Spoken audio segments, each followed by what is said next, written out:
제가 전에 사역을 했었던 사역지에서 제자 2명이 있었습니다. 이제 자주 놀러 왔었는데 이제 얘기를 하다가 이제 그때 청소년 애들이었는데 연애 이야기가 주 이제 재미잖아요.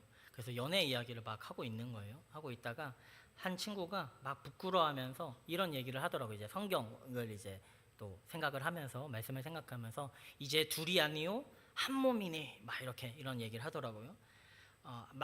한창 이제 이성에 관심이 있는 친구들이니까. 근데 이제 그 옆에 있던 친구가 이렇게 그 친구한테 얘기를 하는 거죠. 야, 어떻게 둘이면 둘이지 어떻게 하나냐 이런 식으로 이제 얘기를 하는 거죠. 그 모습이 얼마나 귀엽던지. 그 애들의 말에 한 이치가 중요한 이치가 담겨 있다라는 것을 제가 좀 생각하게 되었습니다. 둘이면 둘이지 어떻게 하나인가. 말이 맞습니다. 그렇죠? 동시에 둘이 아니요 한 몸이다라는 말씀도 맞습니다. 왜 그렇죠? 인간이라는 존재는 분리되어 있으면서도 동시에 연결되어 있는 존재이기 때문입니다. 우리가 각각 다른 사람이죠. 그렇죠? 저는 저이고 여러분은 여러분입니다. 저는 여러분이 될 수 없고 여러분도 제가 될 수가 없습니다. 그렇다면 우리가 완전히 이게 따로 떨어져서 살아갈 수 있는 존재인가? 그것도 아니라는 것이죠. 구별되어 있지만 동시에 연결되어 있는 존재. 그러니까 분리되어 있지만 동시에 관계 안에 있는 존재. 이것을 우리는 뭐라고 하냐면 인간관계라고 얘기를 합니다. 우리 인간은요 관계를 떠나서는 살아갈 수 없는 존재죠. 그래서 아리스토텔레스는 인간을 뭐라고 얘기를 했죠? 사회적 동물이다라고 아리스토텔레스는 얘기를 합니다. 그러니까 어렵게 말하지 않아도 우리는 다 알고 있어요 이미. 그러니까 여기서 혹시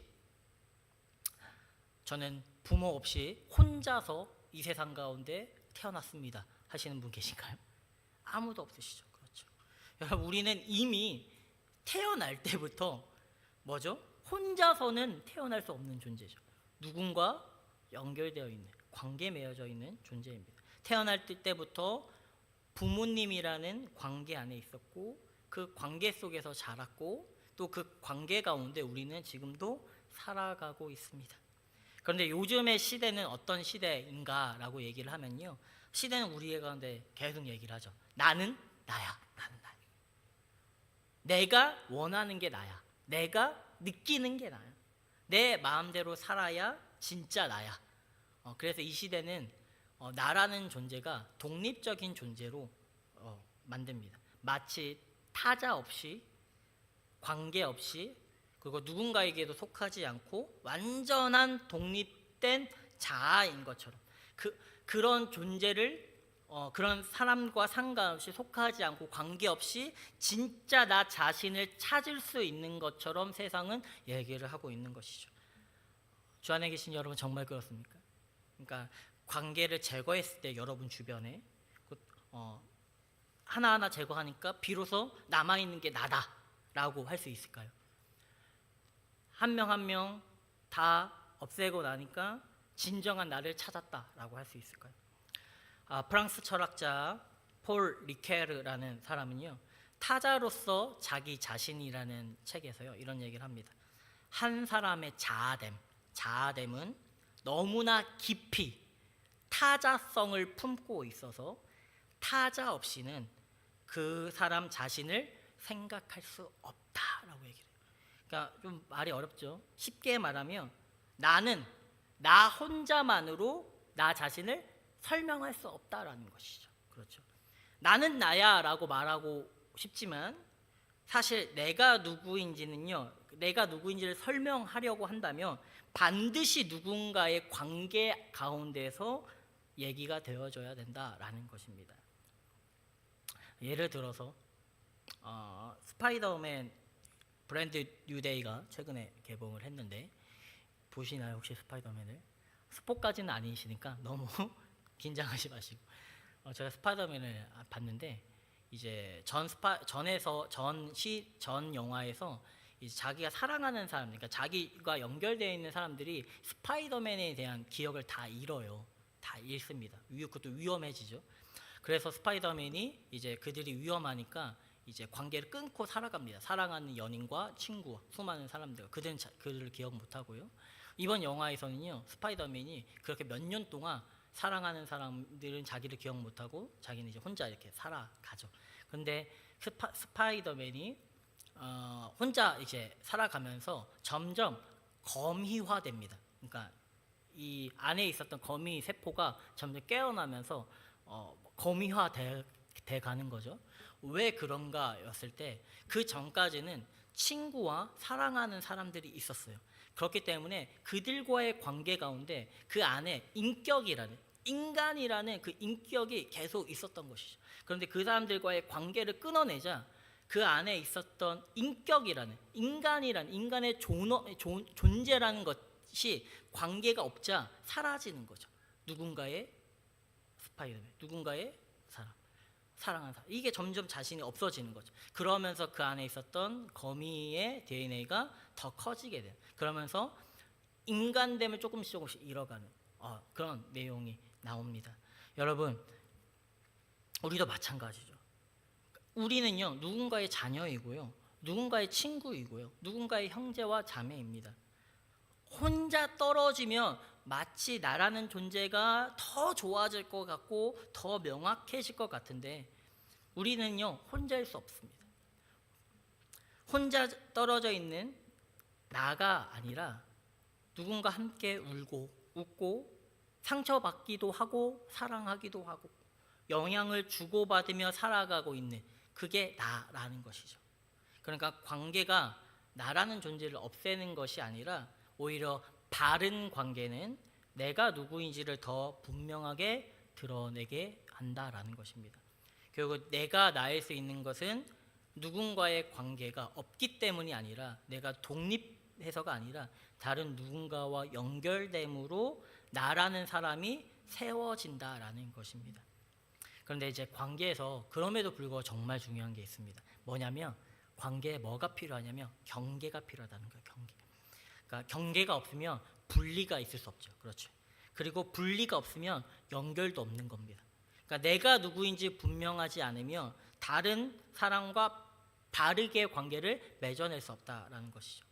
그러니까 내가 사라진 상태에서 그냥 관계가 너무 좋아서 나라는 존재가 없어져 버리면 그것은 사랑이 아니라 의존이 되어버릴 위험이 있고, 그리고 상대방을 인정하는 관계가 아니라 또한 그 사랑이라는 명목하에 침범하게 되는 관계가 되기도 합니다. 그래서 관계에 뭐가 중요하냐면 중심이 필요해요. 중심이 정말 필요합니다. 내가 어디에 서 있는 사람인지, 내가 누구에게 속한 사람인지, 내 정체성의 중심이 어디에 있는지가 분명해야지 됩니다. 중심이 없으면 우리가 흔들리죠. 넘어지죠. 그래서 사람의 말에 흔들리고, 그리고 인정에 흔들리고, 비교에 흔들리고 그러는 것이죠. 관계가 여러분 만약 중심이 없는 관계는요, 결국은요 그 관계가 나를 살리는 관계가 돼야 되는데 오히려 때로는 너무 자주 그 관계가 나를 무너뜨리는 관계가 되기도 합니다. 그러므로 올바른 관계를 맺기 위해서는 가장 먼저 우리가 회복되어야 되는 관계가 있습니다. 이 우리의 중심을 세우는 거죠. 이 관계가 내 인생의 중심, 나의 기준이 되어야지 다른 관계들도 올바르게, 바르게 관계를 맺을 수 있고, 그런 관계 안에서 우리가 우리 자신을 세워나갈 수 있는 것입니다. 그렇기 때문에 우리 안에 중심이 되는 올바른 그 근본적인 관계를 우리가 알아야 됩니다. 오늘은 그 이야기입니다. 너무나도 우리가 익숙한 그 탕자의 비유 이야기를 통해서요, 우리는 그것을 관계의 눈으로 좀 보고자 합니다. 아버지와 아들, 그 관계 안에서 사람이 어떻게 자신을 잃어버리기도 하고 또한 어떻게 다시 회복되는지를 좀 살펴보고자 합니다.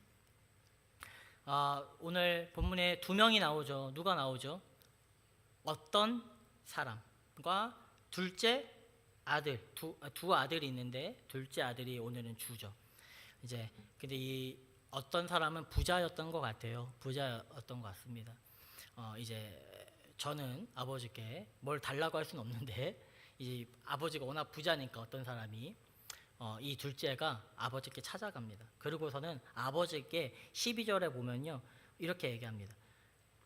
아버지, 재산 중에서요 내게 돌아올 분깃을 내게 좀 주십시오 라고 얘기를 해요. 분깃을 주십시오. 그러니까 이런 거죠. 어차피 아버지 내가 이제 받을 재산 있지 않습니까? 어차피 나중에 아버지 돌아가시고 어차피 주실 거잖아요. 그러니까 조금 제가 받을 수 있는 몫을 지금 미리 땡겨서 받을 수 있을까요? 라고 얘기를 하는 것이죠. 장로님, 만약 대원 형제가 그렇게 얘기하면은 어떻게 하시겠어요? 주신다고요? 네, 저 같았으면 몽둥이를 가져와서 다리를 부셔뜨립니다. 왜 그렇죠? 불효 자식이죠. 망난이죠. 왜 그러냐면 지금이야 뭐 그럴 수도 있죠. 미리 이제 상속을 미리 해놔야 되니까 세금이나 이런 문제가 있으니까. 근데 그 당시는 그런 게 아니잖아요. 그렇죠. 그 당시에 자신이 받을 분깃을 달라는 것은 단순히 아버지 용돈 좀 주세요. 아버지 오늘 다음 달에 받을 용돈 있잖아요. 그거 저 다 썼어요. 미리 좀 땡겨서 주세요. 라는 그런 수준이 아닙니다. 유산, 분깃이라는 건 누가 죽어야지 전해지는 것이죠. 아버지가 이제 돌아가셔야지 받을 수 있는 거예요. 그러니까 둘째 아들이 요구하고 있는 것은 뭘 전제하고 있냐면 아버지의 죽음을 전제하고 있는 것입니다. 한마디로 이런 거죠. 아버지, 저는 아버지보다 아버지가 가지고 있는 그것이 저는 더 중요합니다. 그게 더 필요해요. 아버지보다. 그러니까 아버지가 살아계신 것보다 아버지가 가지고 계신 것이 제게는 중요합니다 라고 말하는 것 같죠. 그래서 이렇게 얘기하는 건 그 당시에 아버지를 모욕한 겁니다. 어떻게 보면요. 수치를 주는 거죠. 동시에 저는 아버지와 관계 끊겠습니다 라고 하는 것과 마찬가지인 것이죠. 그런데 이제 아버지가 저 같았으면 뭐 저는 자녀가 없지만 당연히 장로님을 워낙 사랑하니까 대원 형제를 또 안아주시고 하겠지만 지금의 저 마음으로는 몽둥이가 어디 갔지? 제가 어렸을 때 당구다이로 맞았었는데 당구다이에 쇠가 들어있는 거 아시나요? 거기에 쇠가 들어있습니다. 그거로 맞으면 거의 다리 부셔집니다. 제 자녀가 그랬으면 저는 그 당구다이를 찾겠습니다. 그런데 아버지가 참 이상해요. 아버지가 어떻게 하냐면요. 아버지 좀 빨리 죽으시고 좀 물려줄 재산 있지 않습니까? 그거 지금 주십시오 라고 하는 것과 마찬가지인 아들의 모욕에 아버지는 진짜로 살림을 나눠줍니다. 그렇죠. 그래서 살림이라는 것은 비오스라는 단어인데 영어로는 life. 그러니까 뭐죠? 생명이에요. 생명 혹은 삶으로 번역할 수도 있는 것이죠. 물론 문맥상으로는 재산에 대한 의미가 있습니다. 그러나 누가는요 단순히 돈을 주었다라고 말하지 않아요. 그렇죠. 아버지 자신의 살림을 나눠주었다라고 일부러 얘기를 하고 있어요. 무엇이죠? 아버지가 단순히 재산을 준 게 아니라 뭐다? 그의 삶을 나눠준 것이다. 자신의 생명을 나눠준 것과 같다라는 것이죠. 둘째 아들이 아버지에게 요구한 것은 단순히 돈이 아닙니다, 여러분. 어떻게 보면 아버지의 죽음을 전제한 아버지 생명을 주십시오 라고 요구한 것과 마찬가지죠. 그리고 아버지는 그 아들의 요구 앞에서 자기의 생명을 나눠준 것이죠. 왜 그랬을까요? 왜요? 뻔하죠. 아버지와 아들이라는 관계 때문이죠. 종이었으면 줬을까요? 남이었으면 줬을까요? 남이 와가지고 장로님 장로님의 재산 좀 나눠주시면 안 될까요? 라고 하면요 주실까요? 절대 안 주죠. 왜 그렇게 요구할 수 있었고 왜 아버지는 자신의 살림을 나눠줄까요? 아버지와 아들의 관계이기 때문에 그 관계 안에서 주어지는 것이 뭐다? 생명이다라는 것입니다. 둘째 아들이 받은 생명은요 자신의 것이 아니라 그가 누리고 있는 생명은 누구에게서부터 온 것이다. 결국은 아버지와 자녀된 관계에서 아버지에서부터 온 것이 무엇이다? 생명이다라는 것입니다. 그는요 아버지와 아들의 관계 가운데 생명을 받았습니다. 그런데 문제는 뭐냐면요 둘째 아들이요 그 아버지와 아들의 관계에서 자신을 찾으려고 하지 않아요. 오히려 아버지와 멀어짐으로 자기 자신을 이제 찾으려고 합니다. 그러니까 아버지에게서 온 생명을 가지고 아버지가 없는 곳으로 도망가려고 하는 것이죠. 아버지와의 그 관계 안에서 자신에게 주어진 권리와 자유와 행복을 누리는 것이 아니라 아버지와는 상관없는 독립된 존재가 되고 싶어 하는 것이죠. 이것이 둘째 아들의 가장 깊은 문제였습니다. 그러니까 아버지를 원하지만 아버지의 아버지가 가지고 있는 것을 원하지만 아버지는 원하지 않았죠. 아버지의 살림은 원했지만 아버지와 함께하는 것은 원치 않았습니다. 아버지의 생명은 원했지만 아버지와의 관계 안에서 살고 싶어 하지 않았던 것이죠. 아버지와 아들로 사는 것이 아니라 아버지에게서 벗어난 나로 살고 싶었던 것입니다. 여기에 인간의 죄가 있습니다, 여러분. 그러니까 죄는요, 단순히 내가 뭘 잘못했다, 실수했다, 거짓말했다, 그걸 넘습니다. 그것도 물론 그것도 죄죠. 그렇지만 우리의 근본적인 죄는요, 그것을 초월합니다. 무엇이죠? 죄의 가장 깊은 뿌리는요, 생명의 근원되는 관계에서 그 관계를 끊고 벗어나는 것이죠. 그것이 죄의 뿌리인 것입니다. 하나님께로부터 생명을 받았음에도 불구하고 하나님 없이 그 생명을 살아가려고 하는 죄, 하나님께 자유와 권리를 받았음에도 불구하고 하나님께 속한 자로 살아가기 싫어하는 것, 그것이 바로 죄인 것이죠. 하나님과의 관계 안에서 내가 누구인지를 찾는 것이 아니라 하나님에게서 멀어져서 내가 더 하나님과 멀어지면 나 자신이 더 선명해질 거야, 나는 더 잘 살 수 있을 거야, 나라는 존재가 더 명확해질 거야 라고 여기는 것, 그것이 바로 교만이고 오만이며 죄인 것입니다. 둘째 아들은요, 아버지께 받은 생명을 가지고 어떻게 하나요? 13절에 보시면요, 재물을 모아서 먼 나라로 갑니다. 먼 나라로 가죠. 그러니까 여기서 먼 나라라는 것은 단순히 그냥 먼 장소만을 뜻하는 것은 아니고, 그가 왜 멀리 떠났을까요? 그것이 이제 이렇게 요즘 핫플이라서 핫플이라서 둘째 아들이 갔을까요? 아니죠. 그곳에 누가 없죠? 아버지가 없어요. 예, 아버지가 없는 곳, 아버지 없이 살 수 있는 곳, 아버지와 아들로서가 아니라 그 관계를 단절하고 내가 원하는 대로 나로 살아갈 수 있는 곳으로 도망친 것이죠. 아버지에게 속하기 싫었고 아버지의 관계 안에서 자신을 찾고 싶지 않았습니다. 그래서 아버지와 멀어짐으로 나를 찾고 싶었던 것이죠, 둘째 아들은요. 아버지와 아들이라는 관계 안에서 내가 누구인지를 발견하는 게 아니라 그 관계에서 벗어나서 진짜 내가 되고 싶었던 것입니다. 그런데 둘째 아들이 아버지를 떠나서 그가 한 일은 무엇인가? 13절에 이어서 보시면 그가 허랑방탕하여 재산을 낭비하였다라고 얘기해요. 그러니까 단순히 돈을 낭비한 게 아니었죠.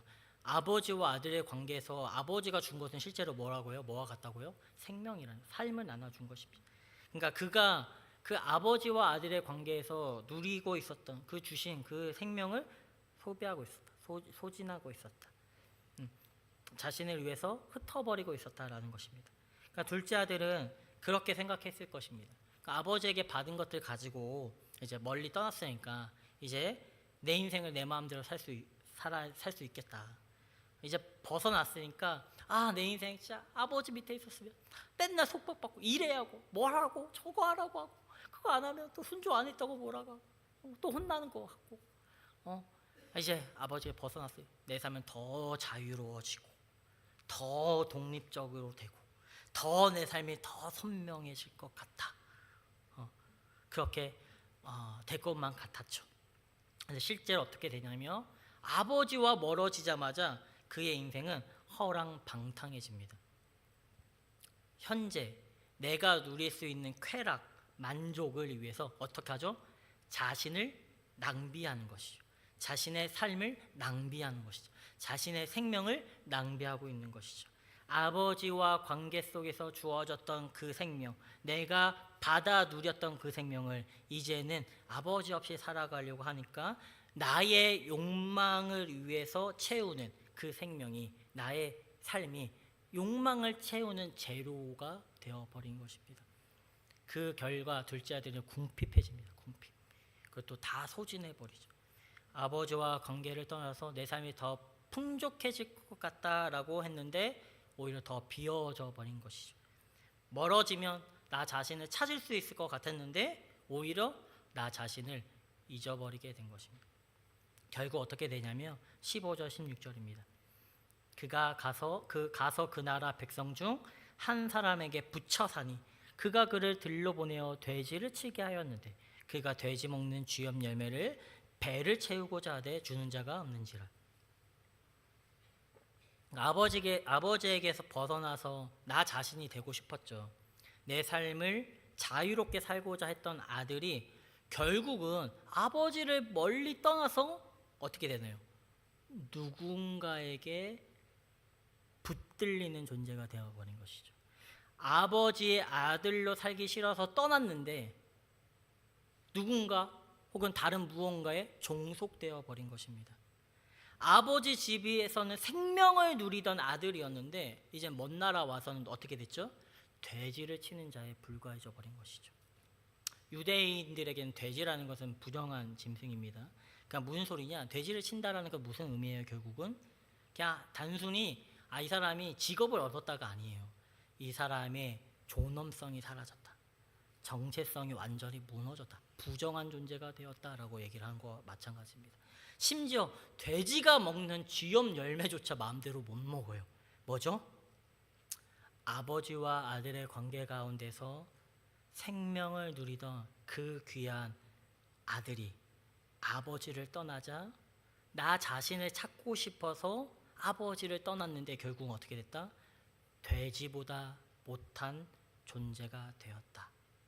아버지 집에서 벗어났는데 세상이라는 돼지 우리에 갇혀서 세상이 주는 쥐염 열매도 간신히 얻거나 얻지 못해서 바등바등 살아가는 돼지보다 못한 존재가 되어버렸다라는 것이죠. 여러분, 이것이요 아버지의 관계에서 떠난 삶의 결과입니다. 아버지를 떠나면 풍성해지는 것이 아니라 궁핍해집니다. 아버지를 떠나면요 자유로워지는 것이 아니라 더 깊이 종속됩니다. 아버지를 떠나서 자기 자신을 찾는 것이 아니라 오히려 자기 자신을 잊어버리게 되는 것입니다. 사랑하는 여러분, 그렇다면 우리는 어떻습니까? 이 이야기는요 단순히 아버지와 둘째 아들의 이야기가 아닙니다. 하나님과 우리의 이야기입니다. 우리는 하나님께 속한 자이죠. 하나님과의 관계 안에서 생명을 누리는 자입니다. 하나님 안에서요, 하나님 관계 가운데요, 하나님이 주시는 권리와 자유와 생명으로 살아가던 존재입니다. 그런데 우리는요, 하나님께 속하기 싫어해요. 하나님 관계 안에서 살고 싶어 하지 않습니다. 그 안에서 나라는 존재를 찾기보다는 하나님으로부터 벗어나서 나 스스로 내 인생을 개척하고 싶어 해요. 나 스스로 나라는 존재를 세워가고 싶어 해요. 그 안에서 진정한 내가 누릴 수 있는 그 자유를 누리고 싶어 해요. 아버지의 아들로서가 아니라 그냥 나라는 존재가 되고 싶어 하는 것이죠. 그러니까 하나님이 주신 것인데 하나님께로부터 온 것인데 그것이 마치 처음부터 나에게 속했던 것처럼 우리는 살아갑니다. 그렇죠. 나의 권리라고 여기죠. 나의 자유라고 여기죠. 내가 받아야 해야 했던, 내가 당연히 누려야 하는 자유, 내가 당연히 아버지로부터 받아야 할 권리, 내가 누려야 할 특권들, 시간들, 나의 몸, 나의 관계, 나의 삶, 다 하나님이 주신 것인데 어느 순간 우리는 그것이 마치 그냥 내 것인 것 마냥 생각하고 그렇게 하나님 없이 살아가고자 합니다. 그렇게 하나님과의 관계를 떠난 우리는 어떻게 될까? 하나님께 속하기 싫어서 멀리 도망친 우리는 어떻게 될까요?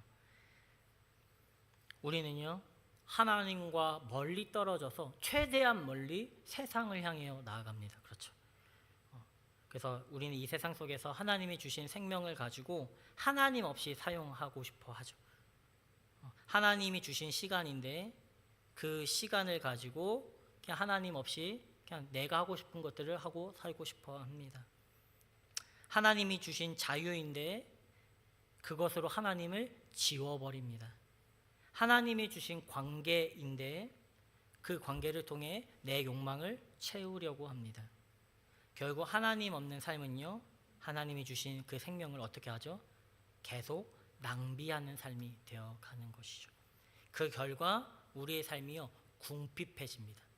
우리 삶에 기근이 찾아오는 것이죠. 하나님이 없이 잘 살 수 있을 것 같은데 벗어나자마자 실제로 우리 인생은요 망가지기 시작하는 것이죠. 온전해질 것 같은데 부족하고 풍성해질 것 같은데 궁핍한 영적인 궁핍과 기근을 경험하는 그런 존재가 되어버린 것이죠. 그래서 결국 우리가 택하는 게 뭐냐면 의존하는 겁니다. 뭐에 대해서? 무언가에 의해 무언가를 의존하죠. 둘째 아들이 아버지에게서 벗어나서 결국 먼 나라에 가서 그곳에 있는 사람에게 붙어 살게 되었던 것처럼요. 하나님과 멀어지고 하나님으로부터 도망친 우리의 인생은 어떻게 될까요? 뭔가를 붙들려고 하게 됩니다. 그렇죠. 아버지와 함께하지 못하니 아버지 안에서 나의 정체성을 세우지 못하니 멀어지면 멀어질수록 내 삶이 궁핍해지고 기근이 생기니까 우리 안에 허전한 거예요. 우리 안에 힘이 든 거죠. 그래서 우리가 무엇을 선택해요? 무엇을 붙들고자 합니다. 뭐죠? 인정을 붙들려고 하고요. 관계를 붙들려고 하고요. 내 안에 있는 욕망을 붙들려고 합니다. 돈을 붙들고요. 스펙을 붙들고요. 직업을 붙들고요. 심지어 일이라는 것조차 붙들려고 하는 것이죠. 하나님의 관계 안에서 벗어난 존재는요. 정체성이 더 분명해지는 것이 아니라 중심이 사라져 버렸기 때문에 그 경계가 사라져 버렸기 때문에 결국은 무언가에 의해서 반드시 지배를 받게 되는 것이죠. 그리고 그 무언가는 나의 삶을 명확하게 해주는 것이 아니라 나의 삶을 더 불확실하고 불명확한 존재가 되게 만드는 것입니다.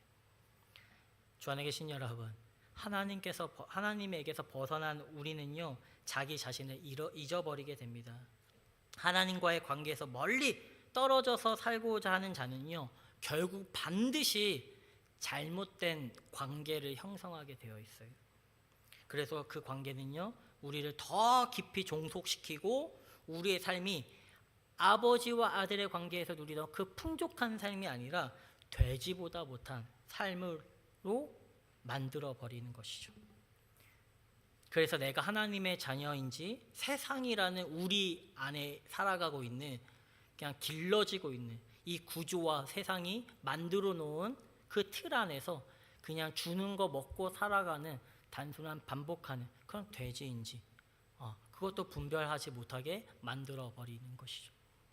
이처럼 잘못된 관계는 우리의 정체성을 흔들어 버립니다. 둘째 아들은 아버지를 배제했고 아버지에서 벗어났습니다. 그런데 우리 인간은 관계 없이는 살아갈 수 없는 존재이고 아버지와의 관계를 끊는다라고 해서 우리의 존재가 명확해지는 것은 아니죠. 반드시 관계적인 존재이기 때문에 반드시 다른 무언과 관계를 맺어낼 수밖에 없습니다. 문제는 우리가 나를 살리고 나를 세워주는 바른 관계가 아니라 나를 무너뜨리는 관계에 더 집착하게 된다는 것이죠. 아버지와 아들의 관계 가운데 주어지는 그 중심이 없으면요 우리는 반드시 다른 무언가 관계에 맺게 되고 반드시 그걸로 인해서 정체성이 흔들리게 되어 있습니다. 내 가치가 그것에 따라 달라지게 됩니다. 내 통장에 동그라미가 몇 개 찍혀 있는지가 나의 인생의 가치가 돼요. 흔들려 버리는 거예요. 좀만 잘 되다가 망하면 나의 가치가 사라져버려요. 좀만 관계 가운데 잘 되다가 그 관계가 틀어지면요 내 인생이 비참해져 버려요. 하나님이 아닌 관계는 반드시 우리를 비참하게 만듭니다. 중심이 없기 때문이죠. 결국은 그렇게 인생의 완전한 궁핍과 기근을 경험한 둘째 아들이 어떻게 하기로 하냐면 아버지에게로 돌아가야겠다라고 생각을 합니다. 그래서 18절 19절 보면 그냥 돌아갈 수는 없는 거죠. 그래서 아들이요, 내가 아버지와 아들이라는 그 일컬음을 감당하지 못하겠다. 나를 그냥 품꾼의 하나로서 사용해 달라라고 얘기를 해야지라고 합니다. 그러니까 아버지와 아들의 그 정체성, 그 관계를 받아들이지 못하는 거죠. 왜죠? 자신이 아버지를 모욕했으니까. 수치를 줬잖아요. 아버지가 주신 생명으로 아버지 없이 살아가려고 했잖아요. 아버지를 배제했잖아요. 나의 시간과 나의 삶과 나의 선택에 아버지가 없었잖아요. 아버지를 모욕한 거죠. 그렇기 때문에 내가 아버지에게 다시 아들로 받아달라고 할 수 없겠구나 라고 생각을 한 것입니다. 그리고 스스로 관계를 만들어내요. 정의를 해버리죠. 뭐죠?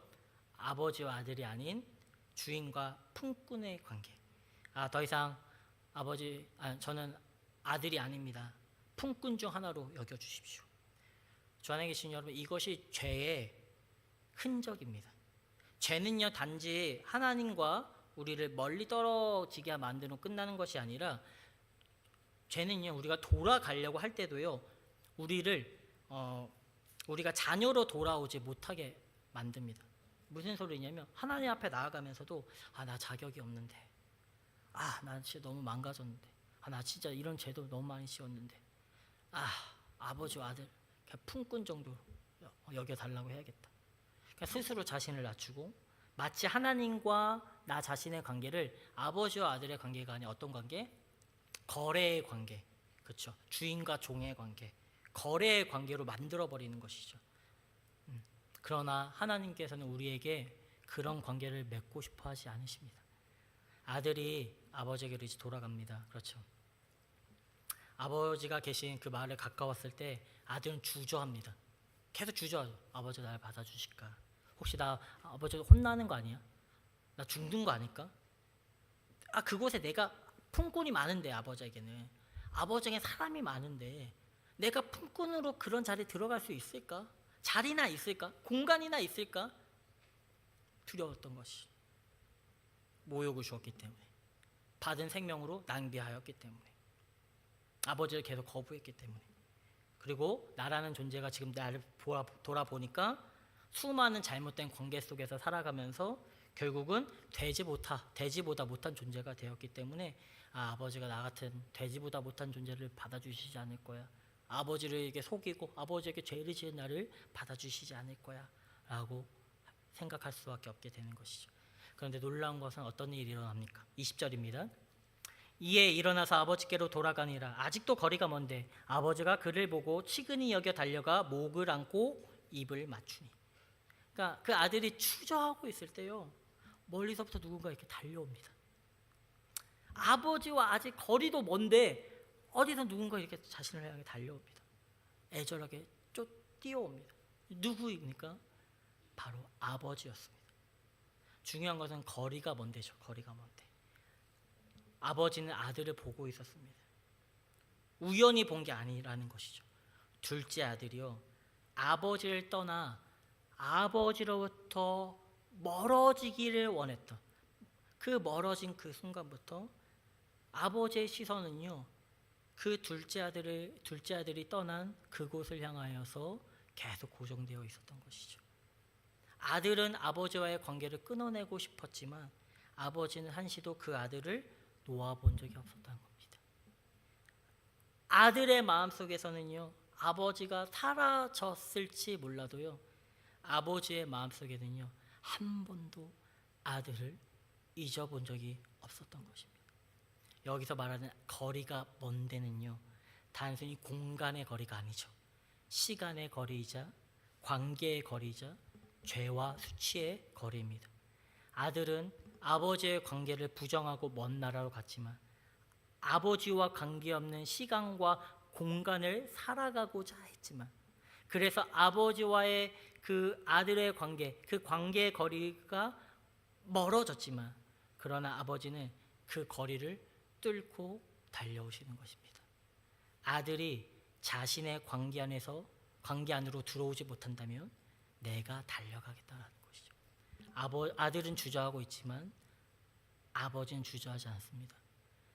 아버지는요, 우리가 만들어 놓은 그 죄라는 그것을 뚫고요, 우리를 향해 달려오십니다.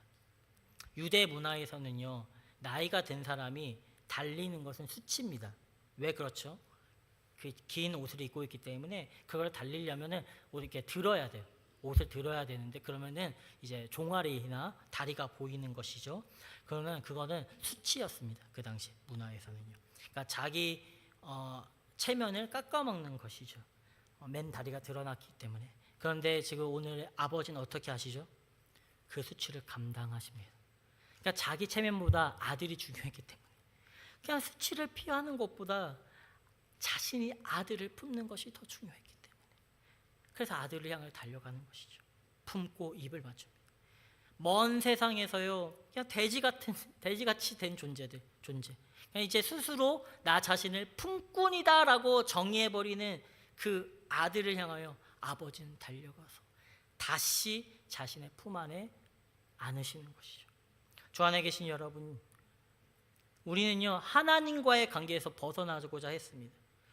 하나님으로부터 멀어지면요, 내 자신이요 더 좋아질 거라 생각을 하고 하나님으로부터 하나님이 없는 먼 삶을 살고자 했습니다. 하나님이 주신 자유를 가지고 내가 원하는 것만을 선택하고 하나님께 멀어지고, 하나님이 주신 권리와 생명을 가지고 나의 욕망만을 채우기 위해서 끊임없이 그 생명을 소진하고 낭비했던 인생, 그 결과 하나님께 두려움과 공포로 잘못된 그 관계를 정의하고 스스로 가까이 갈 수 없게 된 자가 된 것이죠. 그런데 하나님께서는요, 그 거리를 뚫고 들어오십니다. 우리는 하나님 앞에서 자녀로 서지 못하고 품꾼이 되려고 합니다.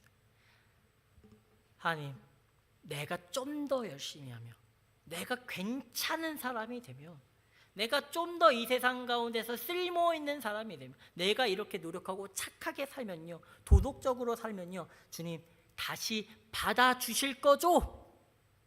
그런 마음으로 하나님 앞에 나아가려고 하죠. 아들의 자리로 돌아가는 것이 아니라 품꾼의 자리로서 아버지와 관계 맺고 싶어 합니다. 그런데 여러분, 하나님께서는 그런 관계 원치 않으십니다. 하나님은요, 그런 우리를 향해 달려오시죠. 우리를 한 번도 잊어본 적이 없으신 하나님, 하나님을 떠나 먼 나라를 향해서 가서 살아갔던 우리를 향하여 한 번도 시선을 거두시지 않았던 하나님, 여전히 자신의 마음 가운데 우리의 자리를 마련해 놓고 있으셨던 하나님이 우리를 향해 달려오시는 것이죠. 우리가 하나님께 갈 수 없을 만큼 그 거리를, 하나님은 그 거리를 뚫고 달려오시는 것입니다. 그것이 바로 예수 그리스도의 십자가입니다. 여러분, 십자가는요, 하나님이 우리를 향하여 달려오신 자리입니다. 아버지가 먼 거리에 아들을 향해 뛰어나가며 수치를 감당했었던 것처럼요, 예수 그리스도는요, 우리를 품기 위해서 십자가라는 수치와 모욕을 감당하신 것입니다. 죄 없는 하나님의 아들이여 조롱을 받으시고 침뱉음 당하시고 채찍질 당하시고 손에 못박힘을 당하십니다. 그리고 그 십자가 위에서 두 팔을 벌리신 것이죠. 왜입니까? 우리를 안아주시기 위해서. 아버지 집으로 돌아오지 못하고 멀리 서 있는, 여전히 아버지와 아들의 관계가 아니라 주인과 품꾼의 관계로만 보고 있는 우리를 향하여서 예수 그리스도가 이 땅 가운데 오셨고 그 먼 거리를 달려가셨고, 그리고 두 팔 벌려 십자가로 우리를 안으신 것입니다. 그렇기 때문에 십자가의 포용은요, 죄를 대충 눈 감아주는 포용이 아니라 이제 괜찮아 라고 하는 것이 아니라, 십자가의 포용은 하나님과 우리 사이에 놓인 죄의 거리, 수치의 거리, 죽음의 거리를 예수 그리스도께서 자신의 몸으로 뚫고 들어오신 포용입니다. 우리가 만든 분리를 하나님이 자기 아들의 찢기신 몸으로 지나오신 것입니다. 우리가 감당해야 할 수치를 예수님께서 감당하시고 우리가 받아야 할 죽음을 예수님이 대신 받으심으로 우리를 다시 아버지 품 안으로 끌어안으시는 것이죠. 그래서 우리는요, 십자가 앞에서 더 이상 품꾼으로 설 필요가 없습니다. 십자가는요, 하나님께서 우리를 다시 자녀로 품으시는 자리입니다. 자격을 만들어서 우리가 하나님께 가까워지는 것이 아니라 하나님의 예수 그리스도로 말미암아 자격을 만드셔서 우리에게 가까이 오신 것입니다.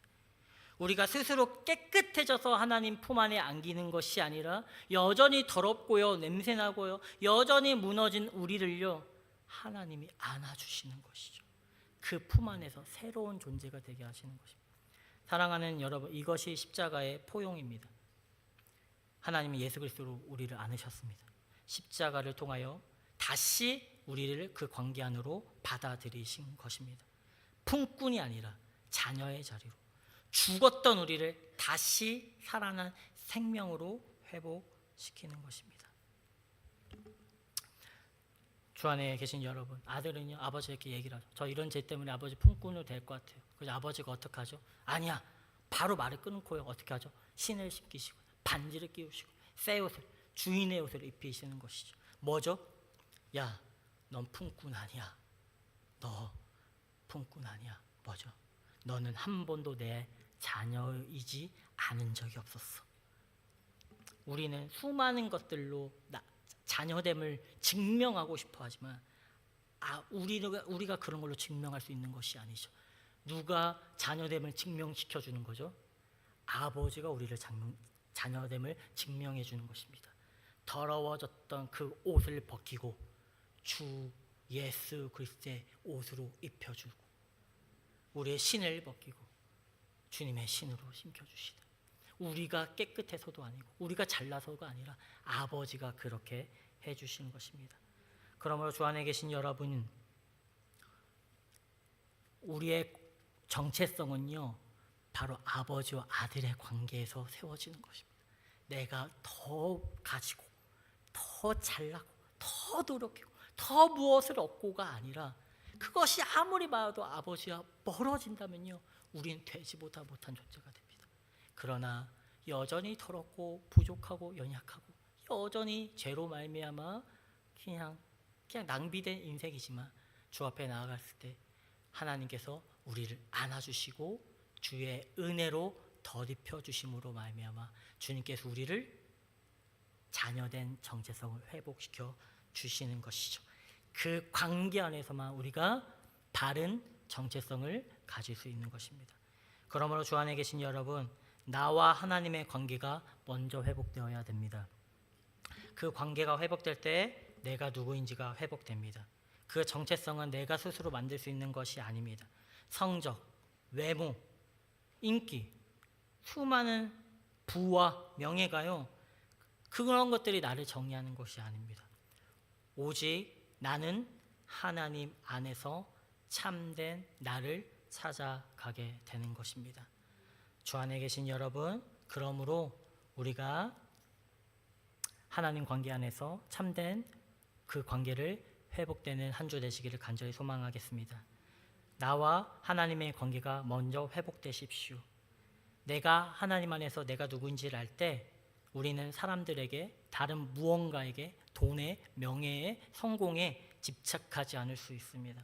그런 것들이 나를 말해주지 않으니까요. 그런 것들이 나를 더 이상 흔들지 못하니까요. 나의 최종의 정의는 하나님 안에서 내 아들이라, 내 딸이라 부르시는 그 주님과의 관계 안에서 내가 세워집니다. 그렇게 살아가시는 우리 성은교회 되시기를 간절히 소망합니다. 기도하시겠습니다.